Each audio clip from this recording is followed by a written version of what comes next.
Hello friends, in this video we shall learn about the significance of Battle of Plassey.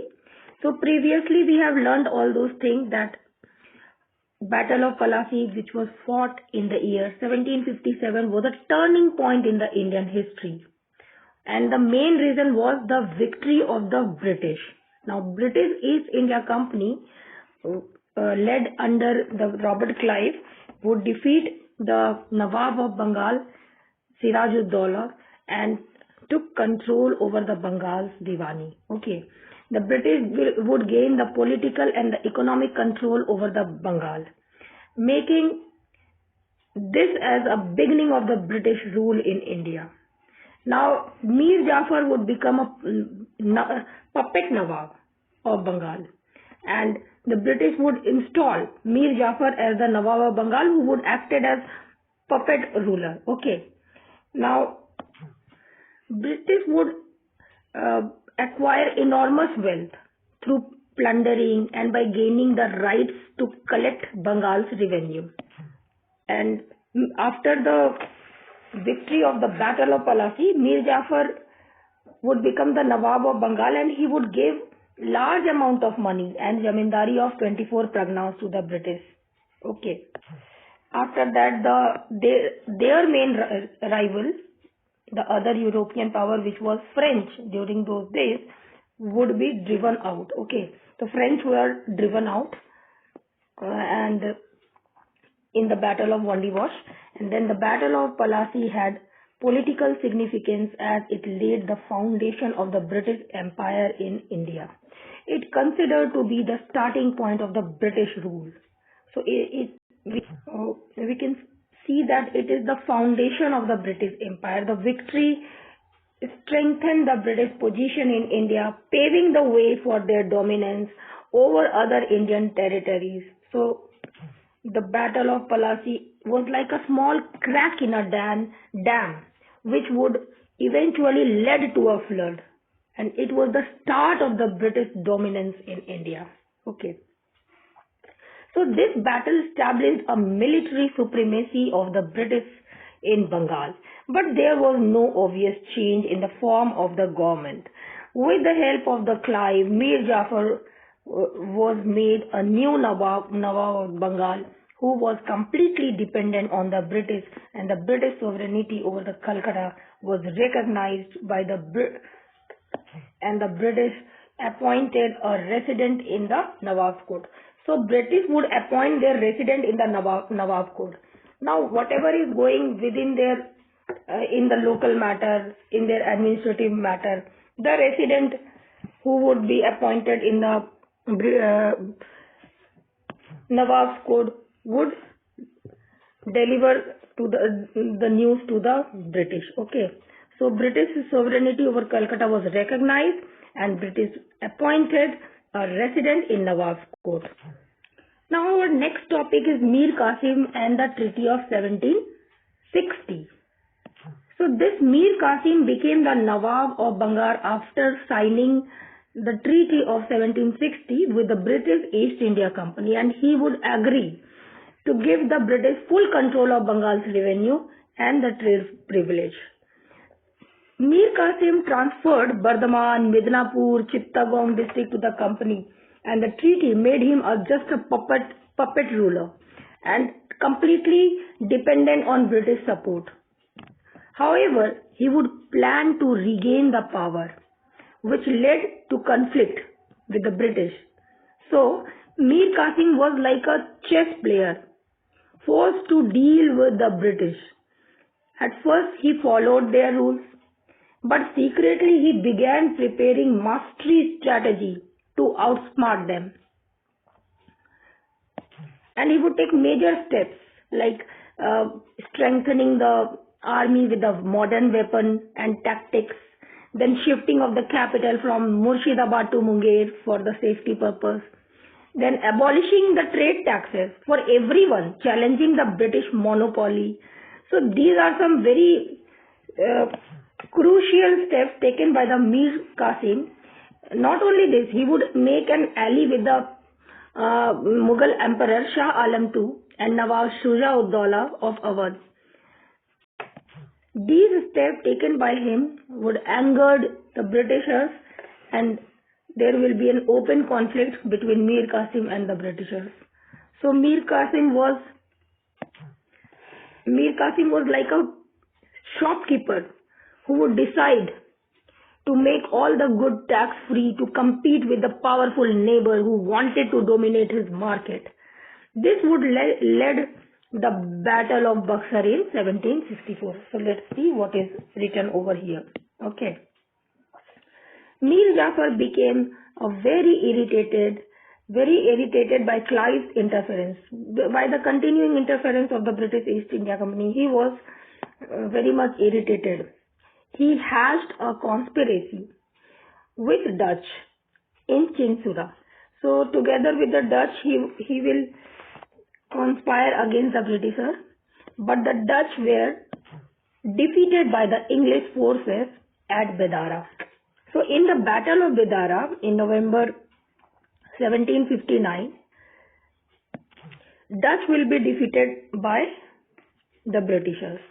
Now Mir Jafar's betrayal and his failure to pay the company angered the Britishers. Meanwhile, Jafar's son Miran died, and fight began between Mir Jafar's son-in-law Mir Qasim and Miran's son for the Nawabship of Bengal. So these two, Mir Qasim and Miran's son, because Miran died, so Miran's son and Mir Qasim would fight for the Nawabship of Bengal. A treaty was signed between Mir Qasim and the company in 1760. Now Mir Qasim would seek the help of the company to become Nawab. Okay, so what were the main key features of the treaty of 1760? They are as follows. Mir Qasim agreed to cede the district of Bardhaman, Midnapur and Chittagong to the company. So he had to pay a lot to become Nawab, and the company will get half share of Silhet Chunam's business. So company will get half share in Silhet Chunam business. Now understand what is Silhet Chunam business. It is called as lime or quick lime or slaked lime. The chemical formula is CaO, calcium oxide, or CaOH whole 2, okay, calcium hydroxide. So these are the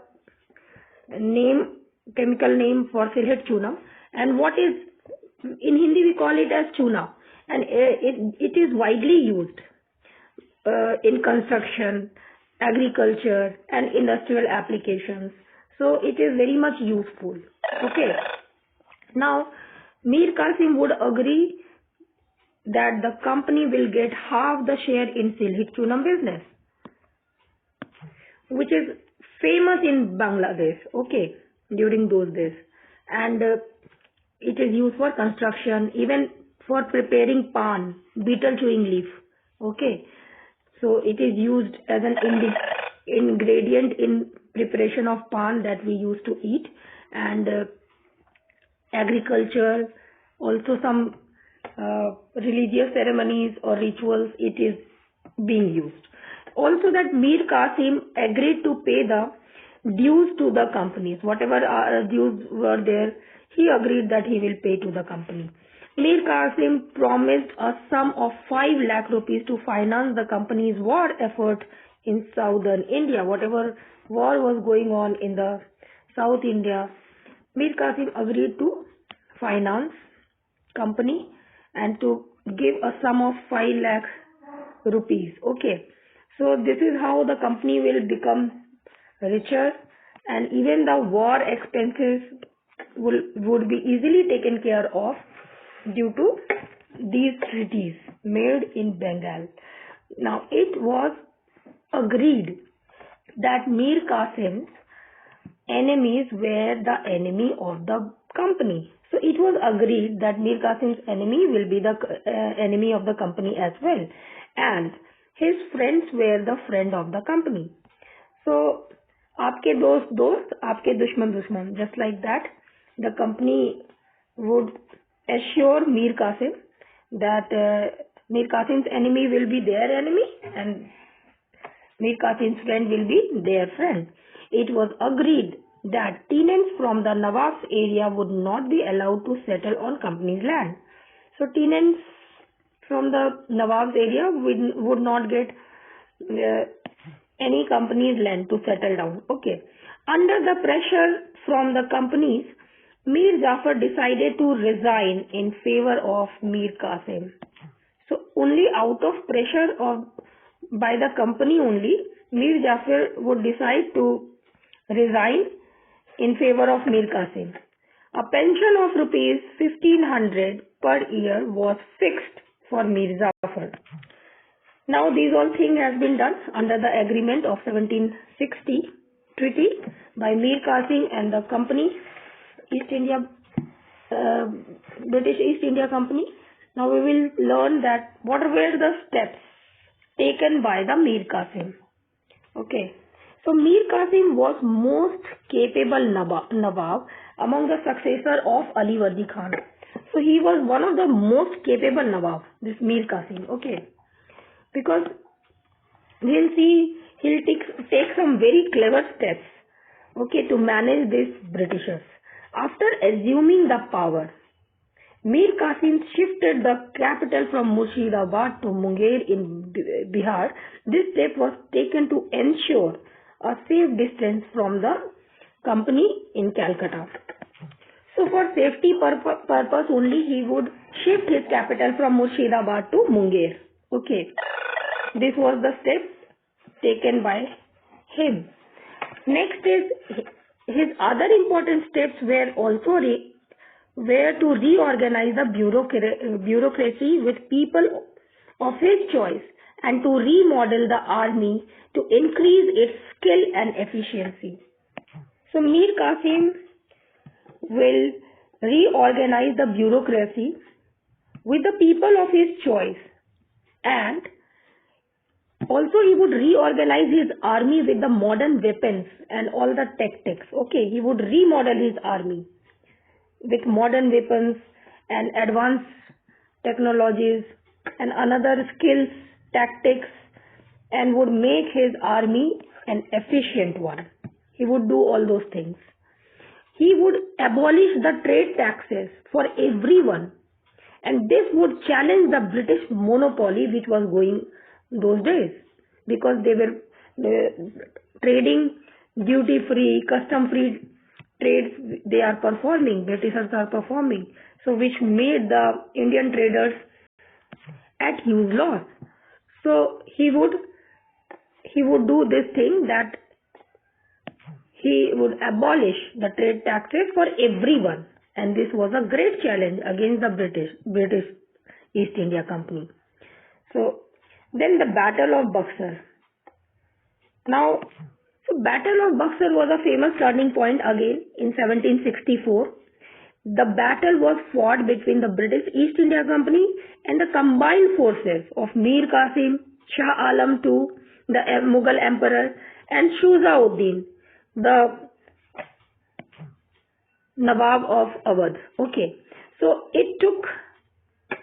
this battle took place near Buxar in Bihar, and it was a very decisive victory of the Britishers.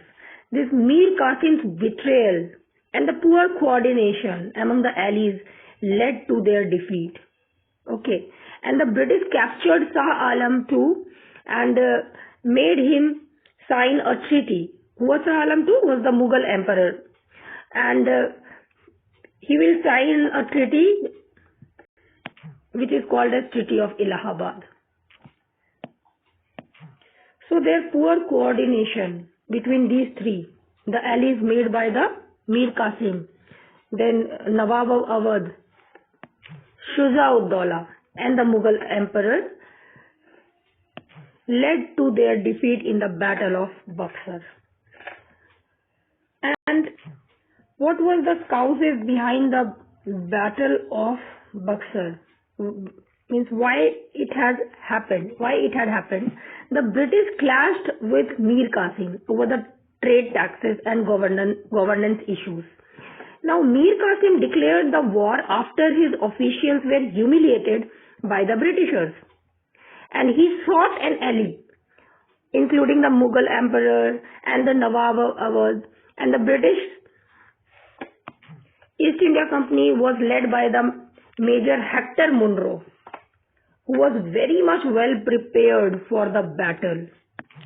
So Hector Munro was a skilled military officer, and he was the commander of the British East India Company forces. He would effectively organize his troops into well-disciplined and strategically place them in the formation and the position of his troops on the elevated ground. Now, elevated ground would give their army and his army and his troops the advantage in defense and artillery fire. Okay, the elevated ground was one of the tactical brilliance of Hector Munro. He had only 10,000 soldiers, whereas in the opponent they had 40,000 soldiers. Still, this battle was a turning point when the Indian forces faced heavy artillery fire, and because of that artillery fire, their coordination would collapse. And so this artillery fire stands for the powerful weapon like cannon and long range firearms, guns to attack the army. Also, many Indian soldiers fled away in this battlefield, and thus Mir Qasim also became abandoned, and he also had to leave the battlefield. Thus, the victory established by East India Company as a major political power. So what and all we have understood? We have understood who was Hector Munro. He was a British military officer and who commanded the East India Company during the Battle of Buxar in 1764. Now, what role did Hector Munro play in the Battle of Buxar? So, Hector Munro led the British force to victory against the combined army of Mir Qasim, Suzauddaulah and Shah Alam II. How? By using his superior strategies, artillery, arms and disciplined troops. Although they are in less number, but he was able to succeed. Now, how did Hector Munro's army defeated the large Indian army forces? We have already understand that they were standing on the elevated position for defense.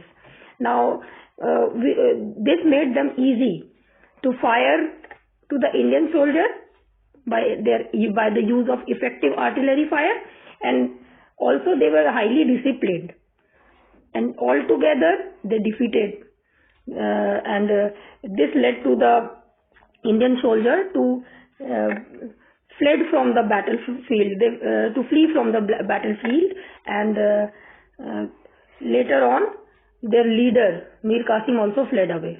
So what was the result of Hector Munro's victory at Buxar?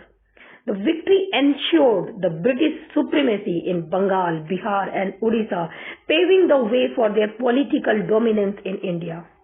Okay, and why the Hector Munro is important in Indian history? Because of only thing is that is his victory at Buxar marked him as a pivot character, because this was the beginning of the British control over the Indian territories, and it will consolidate the British rule through the Treaty of Allahabad, which would be done in the year 1765. Now see what's written over here. The company thought that Mir Qasim would prove to be an ideal puppet. Okay, company had an idea that Mir Qasim would follow whatever the company wants or says or order, that Mir Qasim is going to follow the same. So this was company's miscomprehension. Then ideal puppet for them, but he dashed the company's expectation. So he did not live up to the company's expectation, because he would take some major steps to strengthen the Bengal's economy and the political state. There was one character whose name was Ram Narayan, who was the deputy governor of Bihar, was supported by the British officer of Patna. So Ram Narayan was a person of British Empire only. He was supporting Britishers, and he was the deputy governor of Bihar, and was a person of Britishers only because he was supported by the British officer of Patna, and was disobeying the order of Mir Qasim. Now we have seen that how Mir Qasim had shifted his capital from Murshidabad to Munger. There Ram Narayan would not follow his orders. The misuse of companies' dastak or trade permit, the permit that exempted specified goods from payment of duty by company official, also led to the tension between the Nawab and the British. So company was misusing the dastak, okay, and this was the reason for the tension between the Nawab and the British. Now next, by the imperial farman, the English East India Company obtained the right to trade in Bengal without paying the transit dues or the tolls. So they are supposed to trade by duty free or toll free. They are not supposed to pay any taxes for their trade, and they can trade freely. However, the company servant also misused it for their personal trade. Now company servants are using this pass wherein they are not supposed to pay the tolls for their personal trade as well. Not just the company's trade, they are using it for personal trade also. So this was a misuse of the farman. The Nawab and company dispute over the transit charges led to a war between the British and the Mir Qasim in 1763, in which the British won and the Mir Qasim fled to Awadh. So Mir Qasim formed an alliance with Shuja-ud-Dawla, the Nawab of the Awadh, and the Mughal Emperor Shah Alam II, with the aim of reclaiming Bengal from the British. Next is the Battle of Buxar. The combined forces of Mir Qasim, Nawab of Awadh, and the Shah Alam II defeated by the English forces under Major Hector Munro in close battle at Buxar on October 22, 1764. In this war, not only the Nawabs of Bengal but also the Mughal Emperor of India were defeated by the British. This victory made the British a great power in northern India and claimant to domination over the entire country. After the battle, Mir Jafar, who was made Nawab of the Bengal in 1763, agreed to cede the district of Midnapur, Bardhaman, Chittagong to the British for the maintenance of the British forces, and British were also allowed duty-free trade in Bengal, except for a 2% duty on salt, which was very, very, very less. And after the death of Mir Jafar, his minor son Nazim-ud-Dawla was appointed as Nawab, but real power of administration laid in the hand of the Nayab Subedar, who could be appointed or dismissed by the Britishers. Okay. After the Battle of Buxar, Mir Jafar, who had been installed as the Nawab of Bengal in 1763, agreed to several terms with the British East India Company. He ceded the district of Midnapur, Vardhaman, Chittagong to the British to help and maintain British forces in Bengal. Additionally, the British were granted duty-free trade in Bengal with the exception of a 2% duty on salt. Only that 2% duty on salt will be paid by the Britishers. Okay, and otherwise they got the grant to do the duty-free trade in Bengal. After the death of the Mir Jafar, his minor son, who was Nazim-ud-Dawla, was made Nawab, but the true administrative power was still in the hand of the Nair Subedar, Okay, he was the resident appointed by the Britishers only. And this Nair Subedar position was under the direct control of the Britishers, who had the authority to appoint or to remove the Subedar at their will. And this is how the Nawab's power was diminished and British control over Bengal was consolidated. The next is the Robert Clive. A survey of this period of British rule cannot be complete without the reference of the Robert Clive. He joined the army after resigning from the post of a clerk. He played an important role in laying the foundation of the British rule in India. He was made governor of Bengal twice, from 1757 to 1760 and again from 1765 to 1767, and he introduced the system of dual government system for administration in Bengal. So Robert Clive was a key figure in British expansion. Robert Clive led the British to victory in the Battle of Plassey in 1757, and after the Battle of Buxar, Clive would return to India to strengthen the British governance. Okay, he established a dual system of administration in Bengal, and despite his success, Clive faced a lot of criticism for corruption, and eventually he died in controversies. So Clive was like a chess grandmaster, making a calculative moves to conquer Bengal, but his greed became his downfall. Then after this, there will be a Treaty of Allahabad in 1765 after the Battle of Buxar, and this treaty was signed between the British and the Shah Alam II and the Shuja-ud-Dawla. So Shah Alam II, the Mughal emperor, and Shuja-ud-Dawla, the Nawab of Awadh.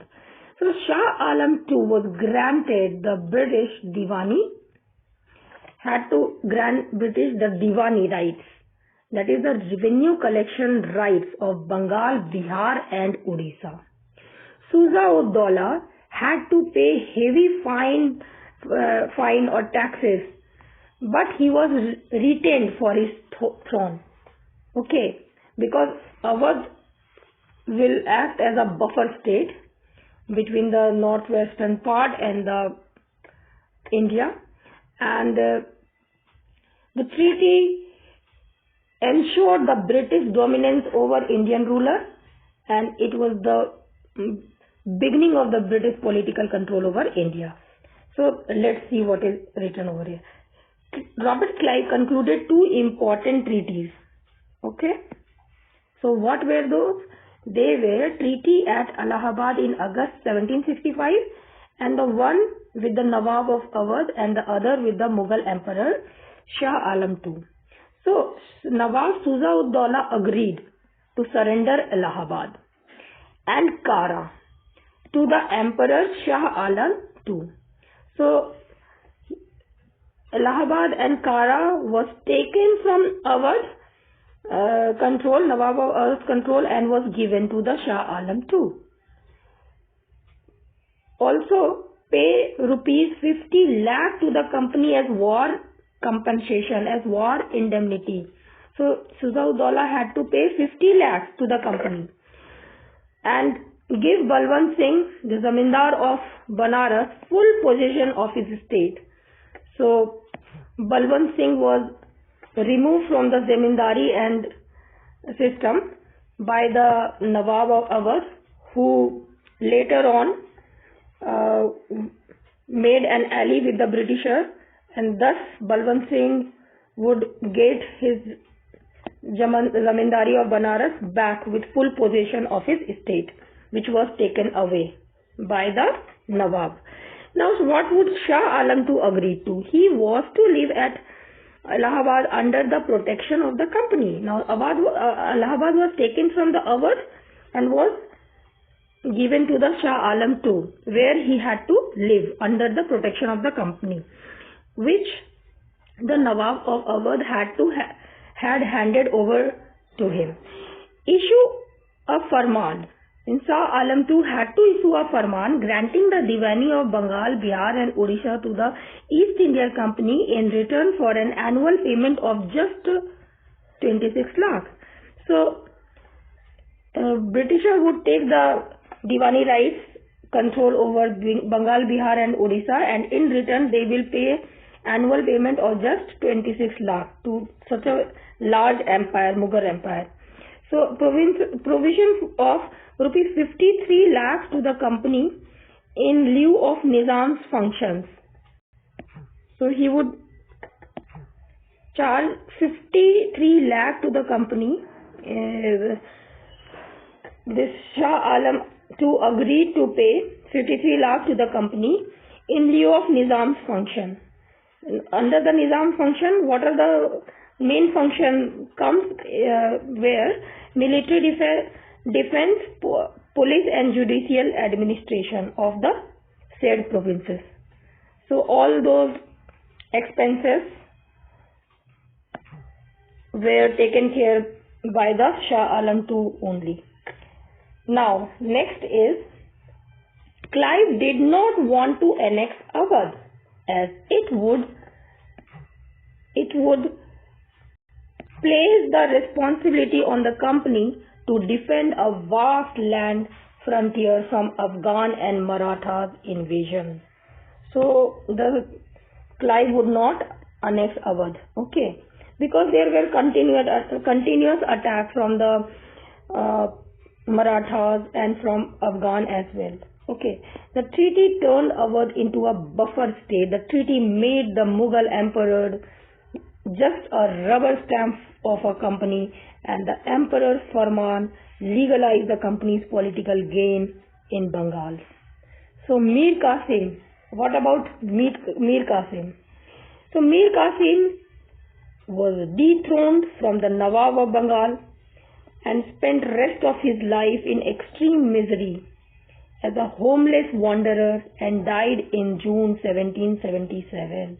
So this is all we have discussed in this video, and in the next video we will discuss about the dual government in Bengal 1765 to 72. Okay, till then take care of yourself. Goodbye. Keep reading, keep practicing, and make your day very progressive. Thank you.